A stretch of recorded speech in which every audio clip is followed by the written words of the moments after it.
Eno video egende eri bakadama abakayingira ekiyumba namwe abasuubira okukiyingira.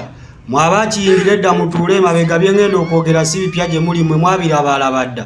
Kati bakadama abapya, kadama agenda okuva ku kirongo akwaniddwa bassekadama 8 na mukiso w'omwenda ya mutwala. Kati mwabalina olusaza solugabira abasajja ssente.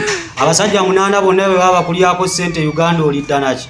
Kadama akiwakanya kwata Qur'ani oba Bible olayire oba sekadama gwe watandika naye gwe oli naye.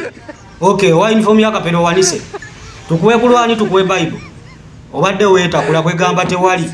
Mwenna buli omu gwe yatandika naye si gwe ali naye. Very good. Mwebale kuba amazima butazagira ku bitabo bya Katonda kwerayiza. Mwebale kuba amazima. Lindako ani azze n'ekikaze twalabo mu meeting. Kifulumi. Owaye kye kikwesibyeko kati badde kirowooza ogenda kutoloka. Mama sugar outside. La. Bakibulire kulanga jikese na sukali wagulu kigazi wansi.